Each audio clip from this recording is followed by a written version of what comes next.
Assalamualaikum warahmatullahi wabarakatuh. Alhamdulillah rabbil alamin wassalatu wassalamu ala asrafil anbiya'i wal mursalin wa ala alihi washabihi ajmain. Sahabat, untuk seri tasawuf medisin kali ini saya ingin menampilkan tentang terapi Qur'ani pada penyakit lambung. Mari kita ikuti dan nikmati bagaimana peranan dari Al-Quran sebagai alat terapi pada penyakit khususnya lambung atau pencernaan. Semoga para sahabat bisa menikmati.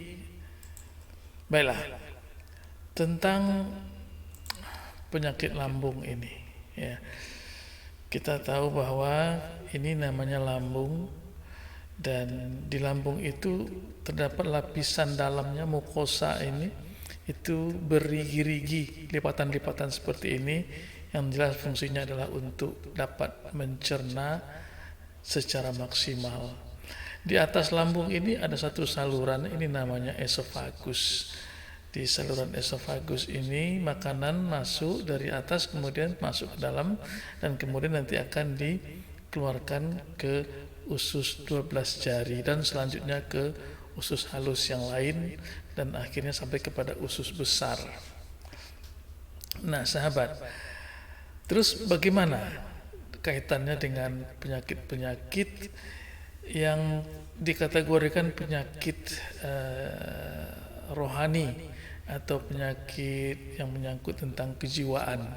Ternyata ada hubungannya antara emosi dengan penyakit-penyakit di dalam tubuh. Kalau kita sering marah, jadi kemarahan itu biasanya akan berpengaruh kepada, terutama pada jantung. Tekanan darah akan tinggi, kemudian denyut jantung akan meningkat, yang pada akhirnya tentu akan berpengaruh pada kesehatan jantung, akan timbul kerusakan pada jantung. Kalau emosi yang berbentuk kemarahan yang ditekan atau kesedihan atau rasa terzalimi yang kemudian direpresikan, ditekan, ya, diusahakan dipendam, maka biasanya akan menimbulkan gejala sakit kepala, ya, sakit kepala atau tension headache dan migrain kata orang. Kemudian juga bisa nyeri-nyeri pada otot dan pada tulang belakang atau punggung. Kalau seandainya gangguan emosi itu berbentuk kecemasan atau ansietas, maka biasanya yang terdampak adalah lambung. Nah, nanti kita akan bicara di sini banyak. Tapi kalau umpamanya emosi itu seperti rasa dengki, iri hati, itu biasanya akan terpengaruh pada penyakit-penyakit yang justru malah lebih hebat lagi, seperti autoimmune disease, penyakit rematik, kemudian penyakit lupus, dan itu berdampak dari rasa dengki, iri hati, dan sebagainya. Mari kita coba lihat satu persatu sahabat, dan kita fokus pada kali ini untuk penyakit lambung saja. Penyakit lambung ini sebenarnya bisa kita bedakan atas dua, yaitu ini kan dispepsia namanya nih ya, kalau emah itu dispepsia.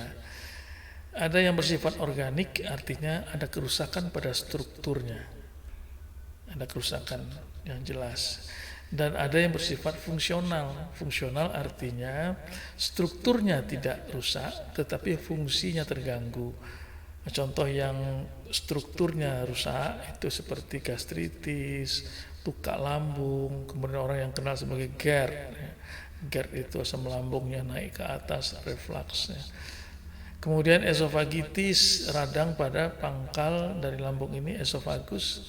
Kemudian ada lagi tumor lambung juga bisa, dan aliran empedu yang membalik ke atas.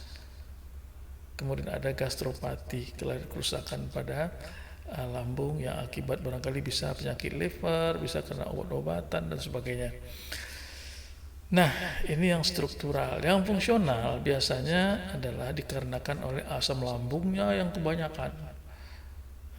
Kemudian Kalau tidak asam lambungnya yang berlebihan, biasanya gerakan daripada lambung dan ususnya itu terganggu. Jadi motilitas dari pencernaan itu terganggu. Nah, kalau motilitas terganggu, ya biasanya kalau enggaklah dia diare, kalau enggak dia enggak beol-beol, kembung. Gitu. Kemudian ada lagi sensitivitasnya yang sangat sensitif sehingga gampang sekali merasa perutnya itu nyeri. Kadangkala makan sedikit aja yang agak pedas langsung perih. Begitu dia makan langsung pengen buang atau BAB. Ini sensitivitas yang berlebihan. Nah, ternyata sahabat, untuk kelainan lambung yang bersifat fungsional ini itu sangat dipengaruhi oleh gangguan ketentraman jiwa. Nah, ini kuncinya adalah gangguan ketentraman jiwa. Kita nanti akan banyak bicara di sini sehingga menimbulkan gangguan ini, dan gangguan ini kalau berlama-lama bisa menjadi sifatnya struktural atau organik. Nah, ini kita lihat di sini gambarnya. Ini lambung yang normal, ya, bagus, mulus. Ini kalau sudah ada tukak, tukaknya bisa di sini, bisa di sini. Perihnya minta ampun kalau ada tukak seperti ini.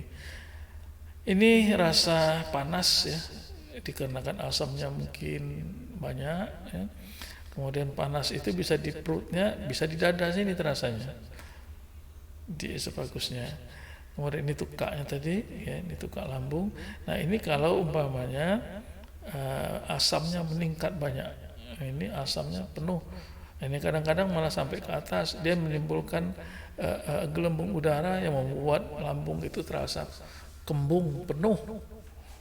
Nah, ini yang dikatakan.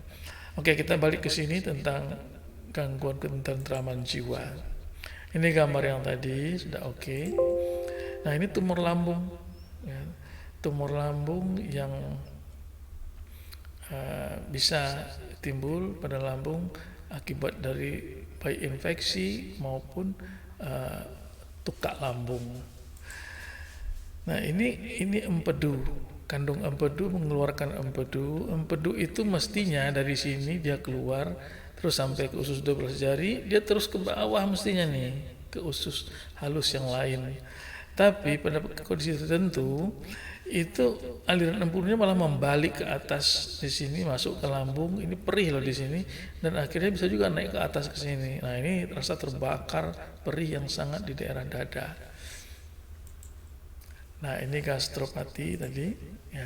Nah, sekarang kita lihat tadi ini lambung, ada dispepsia fungsional tadi istilahnya ya. Apa yang terjadi? Bisa asam lambungnya yang meningkat, yaitu HCl-nya tinggi, atau pepsinnya, enzimnya. Kemudian atau kalau tidak, maka mekanisme pertahanan dari sel-sel lambung ini rusak. Ini defensif ini rusak. Atau timbul peradangan. Semua ini dikarenakan oleh gangguan ketentraman jiwa. Artinya apa? Stres atau gangguan ketentraman jiwa itu bisa memberikan perburukan pada sistem lambung melalui jalur ini. Nah, sekarang kita lihat. Ini tadi dispepsia organik ya, fungsional, ini yang fungsional. Kemudian cemas dan depresi ini berpengaruh terhadap ini. Apa itu cemas? Cemas itu adalah ketegangan, ya, ketegangan mental, kekhawatiran yang berlebihan. Sedangkan depresi itu adalah rasa tertekan. Jadi rasa tertekan, rasa terzalimi dan segala macam yang tidak bisa dia salurkan keluar.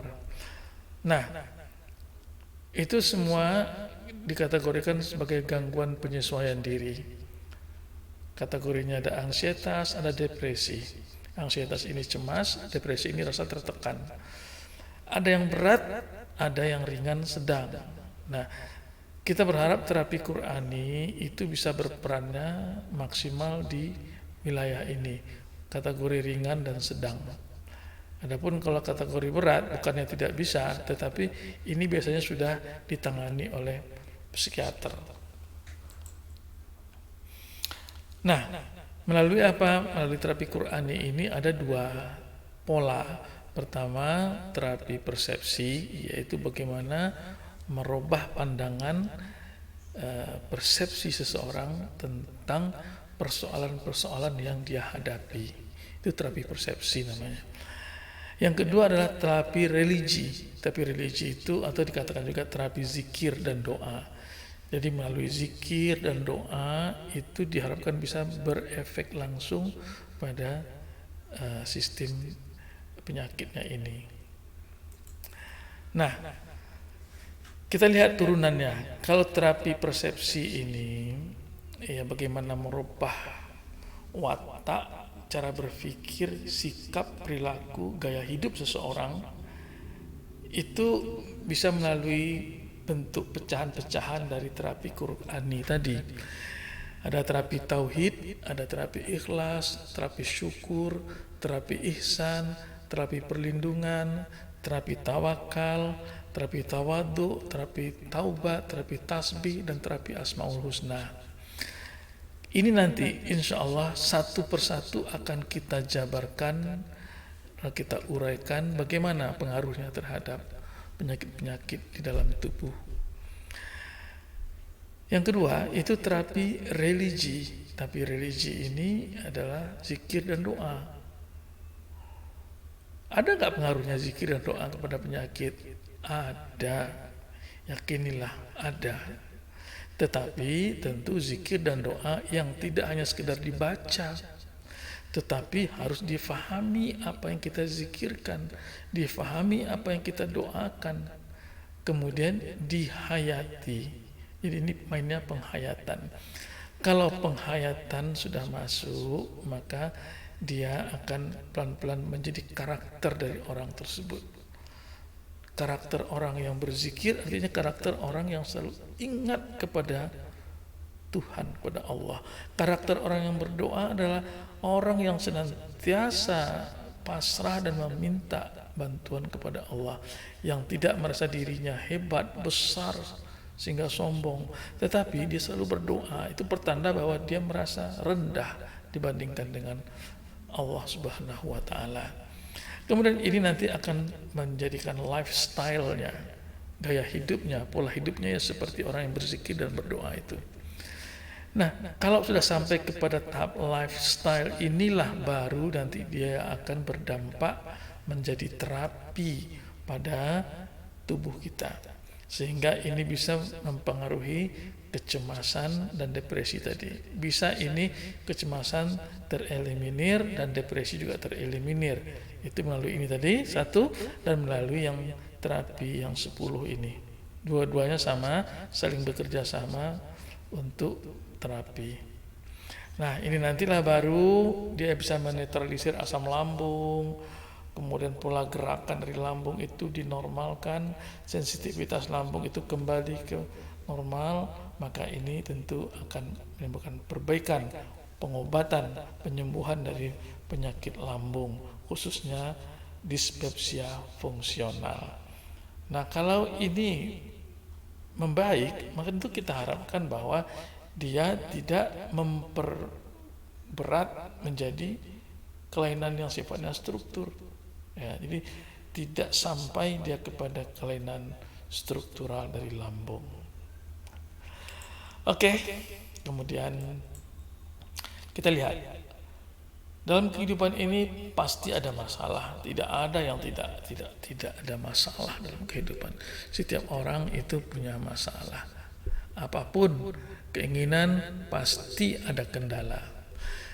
Tapi masalah itu harus mendapatkan solusinya. Kalau seandainya kita ingin tidak ingin terjangkit penyakit-penyakit kejiwaan, harus kita punya solusi, temukan solusinya.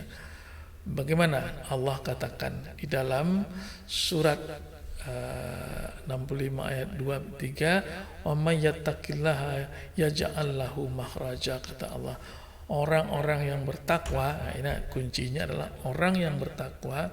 Sekali lagi, orang yang bertakwa itu pasti Allah akan jadikan jalan keluar baginya. Akan Allah berikan jalan keluar dari masalah yang dihadapinya, sehingga solusi itu didapat. Al-Quran juga mengatakan, wa idza sa'alaka ibadi anni fa inni qarib, kata Allah, ujibu da'watid da'i idza da'an falyastajibu li wal yu'minu bi la'allahum yarsyudun. Apabila hambaku bertanya tentang aku, kata Allah, maka katakanlah bahwa sesungguhnya aku dekat dengan dia. Aku akan mengabulkan doanya. Kalau dia berdoa, maka mintalah kepadaku. Tetapi tentu berimanlah dengan cara beriman. Wal yu'minu bi la'allahum yarsyudun. Semoga engkau mendapatkan jalan yang benar. Artinya syarat untuk sebuah doa itu dikabulkan oleh Allah Subhanahu wa taala adalah kita harus beriman kepada Allah. Itu syaratnya. Dan kemudian berada di jalan yang benar, melaksanakan hal-hal yang benar, jangan menyimpang. Maka kalau itu kita lakukan, insya Allah tentu Allah berikan, kabulkan doa kita. Nah ini dia, ada masalah kita berdoa, maka insya Allah akan dapat solusinya. Namun demikian ada kondisi-kondisi tertentu yang menghalangi doa itu bisa kita fahami dengan baik, ya. Karena syaratnya doa itu harus difahami tadi kan. Apa penghalangnya? Yaitu prasangka buruk kepada Allah, bahwa kita tidak akan ditolongnya, bahwa doa kita tidak akan dikabulnya, dan segala macam. Ini prasangka buruk nih jelek sekali. Hilang penghayatan kita terhadap doa ketika kita berprasangka yang tidak bagus. Kemudian tergesa-gesa, selalu pengen cepat hasilnya, pengen cepat, ya nggak bisa. Kalau itu buru-buru itu namanya maksa, ya. Tidak sabar, ingin instan, ingin langsung dapat hasilnya. Contohnya apa? Dia baca surat Yasin, dia baca doa, zikir, Asmaul Husna, dan dia berharap bahwa langsung akan nampak hasilnya, sembuh penyakitnya. Itu tidak mungkin, tidak mungkin, ya. Bukan itu caranya. Kemudian sering berputus asa, belum lagi dicoba sudah menyerah, baru setengah jalan sudah menyerah. Dalam pengobatan, ya, maka ini juga tidak akan berhasil. Jadi syarat dikabulkan permintaan tadi adalah penuhi segala perintah, kemudian beriman dan selalu bertindak yang benar. Nah, apa kata Allah tentang Al-Quran sebagai penyembuh itu, yaitu wa nunazzilu minal qur'ani ma huwa shifa wa rahmatun lil mu'minin wa la yazidu zalimina illa khasara, kata Allah. Kami turunkan Al-Quran itu adalah sebagai penyembuh, ya, sebagai obat dan sebagai rahmat bagi kita. Bagi siapa? Bagi orang-orang yang beriman, lil mu'minin. Tetapi Al-Quran itu tidak bisa menjadi penyembuh, tidak bisa menjadi rahmat bagi orang-orang yang zalim. Itu malah akan menimbulkan kerugian saja. Wala yazidu zalimin illa khasara. Hanya kerugian waktu aja. Kalau dia baca segala macam doa-doa itu, kalau orang dia tidak beriman, tidak akan manjur. Nah, inilah tentang ketentraman jiwa.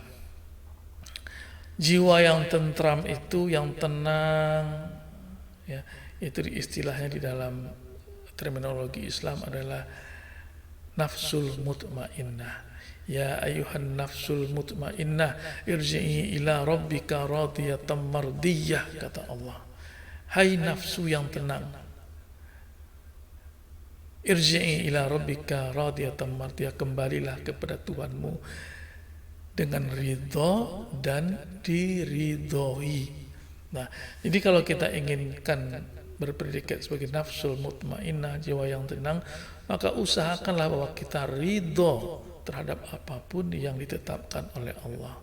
Ridho terhadap persoalan kita, musibah kita, ujian kita, segala macam persoalan-persoalan hidup kita, terima dulu dengan ridho. Supaya apa? Supaya kita juga diridhoi oleh Allah. Istilahnya ini radiyatan mardiyah, yang yang ridho dan diridhoi. Nah, itu ya. Terus gimana caranya untuk mendapatkan nafsul mutmainnah tadi? Ini zikirlah. Ingatlah selalu Allah, zikrullah. Alladzina amanu wa tatma'innu qulubuhum bi dzikrillah. Bahwa hati jiwa yang tentram, yang tenang itu ya, yang tentram itu bisa didapat dengan zikrullah, zikir. Ala bi dzikrillah tatma'innul qulub. Hanya dengan zikir itulah hati menjadi tenang. Zikir itu ada zikir bil lisan, ada zikir bil qalbi ya, dengan lidah, ada dengan hati, tapi satu lagi ada zikir bil amal. Jadi setiap dia berbuat apapun kegiatannya, maka hatinya berzikir kepada Allah. Tersambung pekerjaannya dia dengan Allah. Itu yang namanya zikir bil amal. Semoga kita bisa yang demikian, insya Allah. Kemudian sekarang adab sakit. Ketika kita sakit, tentu ujungnya kita harapkan adalah sembuh dari penyakit tersebut. Nah, biasanya yang menimbulkan penyakit itu adalah pola pikir kita yang salah dalam kehidupan ini. Jadi persoalan-persoalan hidup itu kita salah dalam menanggapinya, menyikapinya. Nah, itu menimbulkan penyakit. Kemudian pola hidup yang salah, ya begadang, tidak beristirahat, kemudian makan tidak semestinya, pekerjaan juga yang tidak bagus, maka timbul sakit. Itu pola hidupnya. Nah, disinilah ketika kita sakit dan berkeinginan untuk sembuh, maka terapi Qur'ani harus kita terapkan di sini. Tidak hanya semata-mata mengandalkan pengobatan medis oleh dokter, tapi cobalah terapi Qur'ani. Ya, kemudian zikir dan doa juga obat. Inilah mekanismenya. Kemudian, nah ini tadi sudah dijelaskan bahwa terapi Quran itu bisa kita bedakan terapi persepsi dengan terapi religi. Terapi persepsi itu yaitu memperbaiki pola pikir yang negatif menjadi positif terhadap persoalan-persoalan yang kita hadapi. Ini intinya. Sedangkan terapi yang religi itu bagaimana kita berzikir dan berdoa, ya. Bahkan juga bisa melalui ruqyah itu untuk menyembuhkan penyakit kita. Nah, contohnya negative thinking, ya, yaitu pikiran yang negatif itu adalah rasa takut yang berlebihan, rasa gelisah, rasa sedih, rasa marah, rasa sombong, kemudian perangai yang suka berdusta. Itu adalah negative thinking, mendustai. Ya. Takut yang berlebihan terhadap ancaman yang muncul, entah itu ancaman apa aja lah, ini akan menimbulkan penyakit justru. Maka oleh karena itu beberapa sifat negatif ini harus berubah dan diperbaiki menjadi sifat yang positif, ya, perilaku yang positif. Dengan cara apa? Kalau kita takut, ya, maka gunakanlah terapi perlindungan, istighfar. Jadi berlindung kita kepada Allah, ya. Kita bertawakal juga bisa, berlindung juga bisa. Selalulah kita mengucapkan a'udzubillahi minasyaitonirrajim, ta'awuz. Jadi terapi perlindungan, minta perlindungan kepada Allah. Jangan terlalu ketakutan, ya. Allah bersama kita, Allah akan melindungi kita. Gelisah itu cemas, ya, juga bisa cemas ini, ya, gelisah, khawatir tidak akan berhasil segala macam. Nah, ini bisa kita atasi dengan terapi tawakal. Tawakal artinya apa? Bersamaan dengan berusaha kita menyerahkan hasilnya kepada Allah. Itu tawakal. Kalau kita sedih, maka sedih ini biasanya tidak bisa menerima apa yang terjadi pada dirinya dan dipendamnya itu ikhlas. Pengobatannya adalah terapi ikhlas. Ikhlaskan sesuatu, datangnya dia dari Allah, maka dia kembalinya juga kepada Allah. Allah akan mengambil kembali apa yang dia titipkan pada kita. Inna lillahi wa inna ilaihi raji'un. Itu kunci daripada terapi ikhlas ya. Bagaimana kita menghayati itu.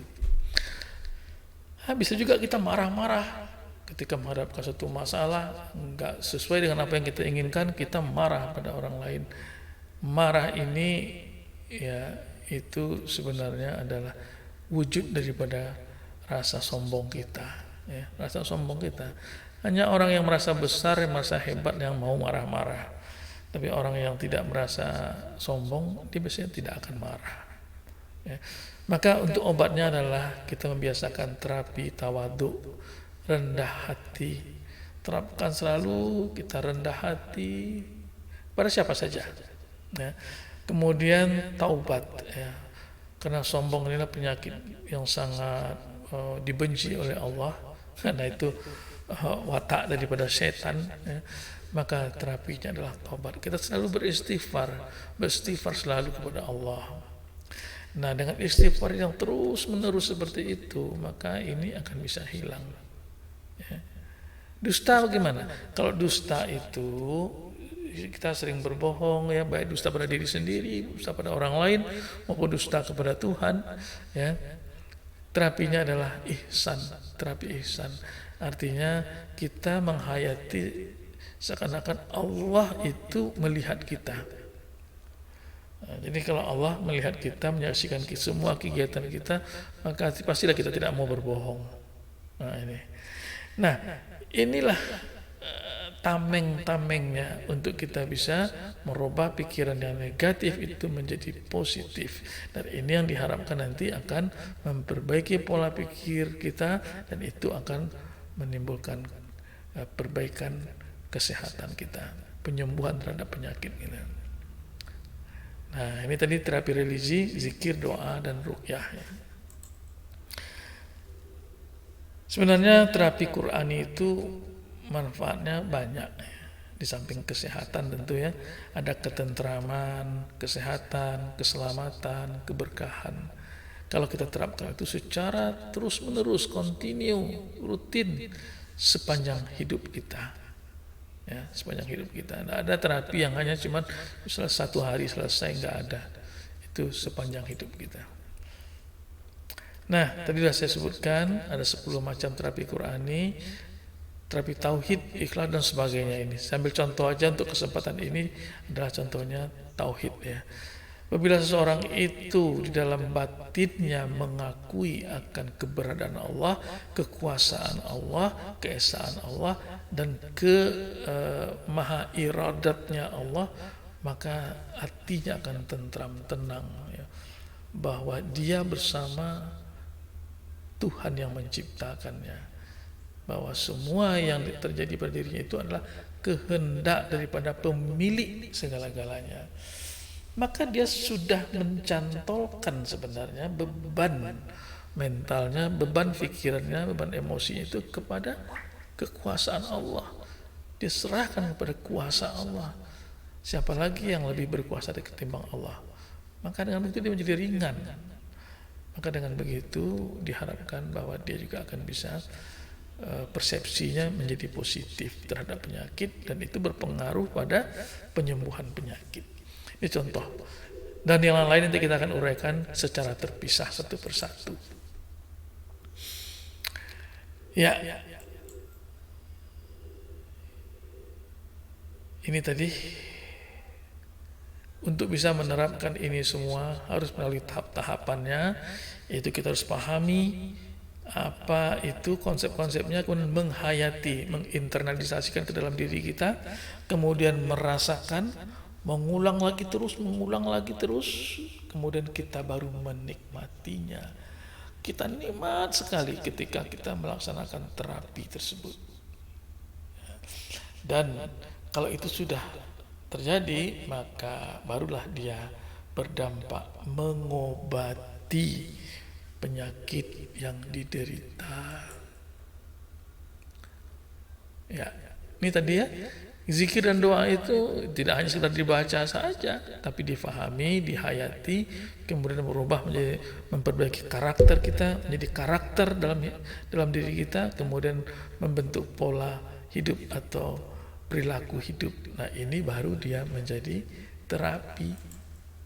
Nah, sahabat, ada yang bertanya, kalau orang sakit itu apakah dia ke dokter dulu atau melakukan zikir dan doa atau terapi Qur'ani dulu? Ini pertanyaannya gampang diucapkan tapi menjawabnya susah ini. Mau ke dokter dulu atau zikir dan doa? Di dunia kesehatan juga dikenal bahwa mengobati secara dini itu lebih bagus daripada kalau sudah lanjut. Nah, sekarang yang mana mau didahulukan? Jawabnya adalah begini sahabat, bahwa sebelum terjadi gangguan yang bersifat struktural tubuh kita itu sebenarnya ada beberapa tahap penyakit itu. Pertama, gejala awal, kemudian ada gangguan keseimbangan yang timbul, ada gangguan fungsi yang timbul, tapi dia ini belum merusak. Nah, sebagian dari kelompok ini itu sebagian dia akan hilang sendiri. Itu yang dikenal sebagai self-limiting disease, dia sembuh sendiri dia.